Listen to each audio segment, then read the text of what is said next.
Alors, nous allons débuter avec la deuxième section de notre troisième chapitre, section dédiée à l'interopérabilité avec RoboStructure. Alors, dans cette section, nous aurons à traiter des points. Le premier point, ce qui est donc l'interopérabilité, où on verra comment faire l'interopérabilité avec RoboStructural Analysis. Dans la deuxième leçon, c'est là que nous allons voir comment faire la vérification des réactions, des moments et de tous les éléments de réduction que nous pouvons étudier bel et bien dans robot. Alors, tout de suite, nous étions toujours ici dans Revit, parce que nous avons fini avec tous nos éléments, la création, la génération du modèle analytique, la création de cas de charges, de combinaisons de charges, voire même l'application de charges. De ces faits, moi, je souhaite bien appliquer les charges d'un robot pour ces projets. Au lieu de dessiner des charges comme ceci dans Revit, ça prend beaucoup de temps. Je vais supprimer, je sélectionne la supprime et du coup, la charge part. Je partirai encore de l'autre côté où j'avais appliqué une charge concentrée. Voilà, elle est là. Je sélectionne la charge. Voilà. Alors, de ce fait, je vais aussi sur la visibilité de la catégorie de modèles analytiques. Je vais ici enlever les nez analytiques. Je vais appliquer OK. Alors, je reste juste avec mes éléments comme ceci. Alors, les matériaux, bel et bien, on avait déjà spécifié du béton 25 partout. Quand je sélectionne, je vois. Là, j'ai du béton 25. OK.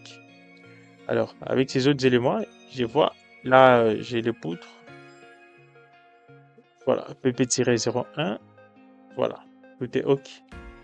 Alors, je vais vérifier le modèle. Je m'assure qu'il n'y a aucun problème. Il n'y a aucune complication. Tout est OK. Alors, pour interagir avec le robot, nous serons toujours ici dans le menu Analyser. Je viens dans le menu Analyser. D'emblée, je m'avais déjà signalé que nous avons la possibilité d'interagir entre robot et Revit, entre les deux logiciels, la même version, disons. C'est que de l'autre côté, nous avons RVT 2023. 2023. De l'autre côté, nous devons aussi avoir RTD 2023. Alors, s'il n'y a pas cette compatibilité en termes de version, alors votre modèle ne va tout simplement pas interagir. Donc, vous ne saurez pas passer des robots vers Revit et vous ne saurez pas aussi faire les vice-versa. Alors, pour que Revit collabore avec le robot, du coup, ici, lorsque vous êtes dans le menu Analyser, nous voyons directement un robot là-bas. Il faudrait que le robot soit installé dans votre machine, la même version des robots qui est Revit. Voilà. Dans mon cas, ici, je viens ici dans Revit. Alors, c'est là que je dois faire, je dois dérouler l'onglet de l'autre côté. Alors, là, nous n'avons pas que la possibilité de faire l'intégration avec robot. Nous avons aussi la possibilité de faire le ferraillage. Donc, il est possible de sélectionner un élément de structure ici. Par exemple, une telle poutre, vous sélectionnez une poutre et alors vous faites alors le ferraillage des éléments que vous voulez. Alors, en ce qui nous concerne ici, nous allons faire une intégration avec Robot Structural Analysis. Je vais cliquer sur intégration avec robot et du coup, ici, j'ai pratiquement une boîte de dialogue qui apparaît me disant la direction de l'intégration avec RSA. Alors ici, j'ai premièrement, en termes de direction, l'envoi du modèle, la mise à jour du modèle, et là, j'ai aussi la mise à jour du modèle et les résultats. Bon, en ce qui nous concerne ici, nous ne faisons pas une mise à jour des modèles, moins encore la mise à jour du modèle avec les résultats. C'est alors l'envoi du modèle. Alors, ici, les types d'intégration, c'est une intégration directe. Donc, nous passons directement des robots vers Revit. Si par exemple, vous voulez faire une intégration vers un fichier temporaire SMXX, bon, là, c'est à vous de voir. Alors, il y a ici, en ce qui concerne l'option d'envoi, ici, si par exemple, vous voulez négliger les bois propres, c'est là que vous allez cliquer ici sur négliger les bois propres.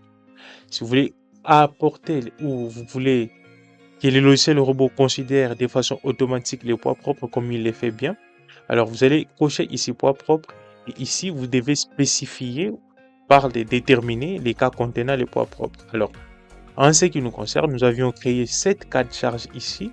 Les cas contenant les poids propres, nous allons spécifier ici en choisissant poids propre. Une fois que c'est bon, avec avec tous ces éléments, je vais cliquer sur OK. Et ici, une fois que tout est correct, il faut veiller à ce que le robot soit fermé. Il ne faudrait pas que le robot soit ouvert au préalable. Donc, le seul robot doit être fermé. Donc, comme ici, mon logiciel est disons fermé. Je vais cliquer sur OK. Envoyer le modèle vers Robot Structural Analysis. Alors, il continue à l'envoi. Nous passons un temps. Voilà. Là, il me dit, l'envoi vers ERSA a été terminé.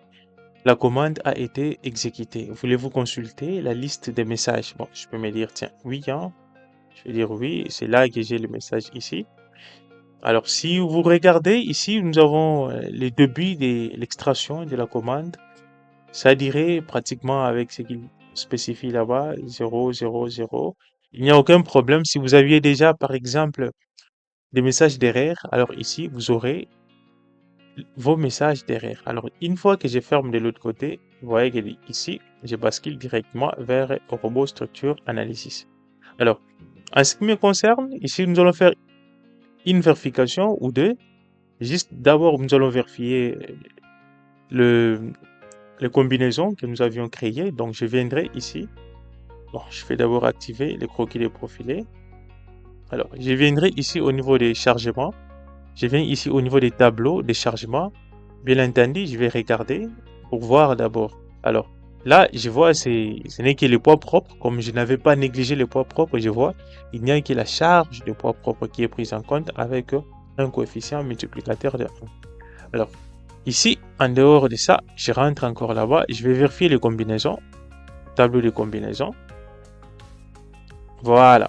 C'est là que nous avons combinaison ici. Bon, là, nous avons, disons, combinaison et on a oublié de spécifier en mettre ls là-bas. Mais qu'à cela ne tienne, les types, c'est là que nous avons ls. Et là, nous voyons les 7 cas de charge que nous avons multipliés par 1. Donc, ce qui est donc toutes les charges d'exploitation et toutes les charges d'exploitation et toutes les charges permanentes multipliées par un coefficient multiplicateur de 1. Alors, en ce qui concerne également les charges, disons, d'exploitation, nous avons ici 1.35 multiplié par toutes les charges permanentes plus 1.5 multiplié par toutes les charges d'exploitation. Voilà un peu ce qu'on peut parler en termes de vérification des éléments que nous avions fait de l'autre côté. 4 charges, les combinaisons de charges, ce qu'on vient de voir. Les 4 charges, nous en aurons tous ici que je déroule. C'est là que je vois tous les 4 charges que j'ai créés ici, partant des poids propres jusqu'au niveau des poids de mur, jusqu'au niveau, pardon, des charges sur la toiture. Alors là, c'est la combinaison qu'il faudrait, disons, arranger ici. Je reviens dans Revit, je vais là-bas sur analyser.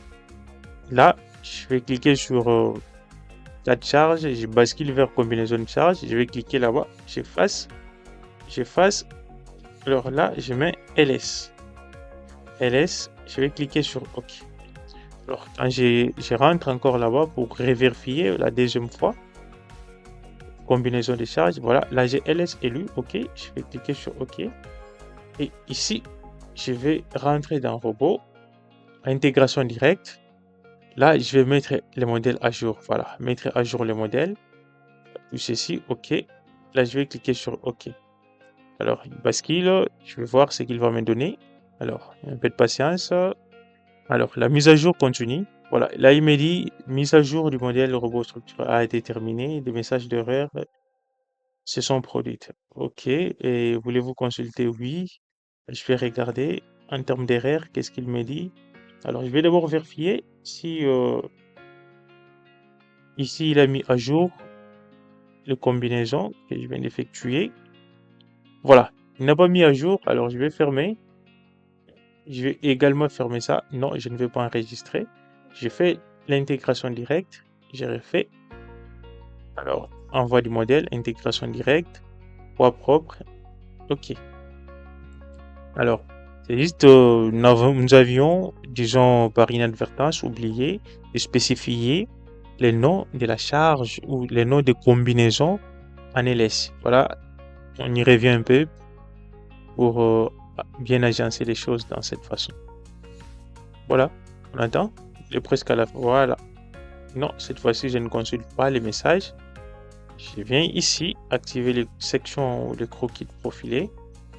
Alors, je vais venir ici vérifier encore tableau de combinaison.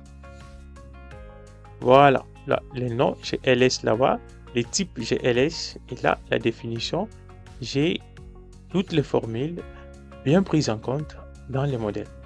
Alors, en ce qui me concerne ici, c'est que je vais appliquer des charges et vous revenir avec l'interprétation des résultats comme les stipule, disons cette leçon. Donc, on verra comment ici, dans cette leçon, interpréter les résultats directement dans Revit. Donc, les résultats de l'analyse statique que nous allons faire. On fait l'analyse statique ici d'un robot et on va interpréter les résultats dans Revit. Alors, quant à moi, je pense que la formation des robots est, disons, en cours.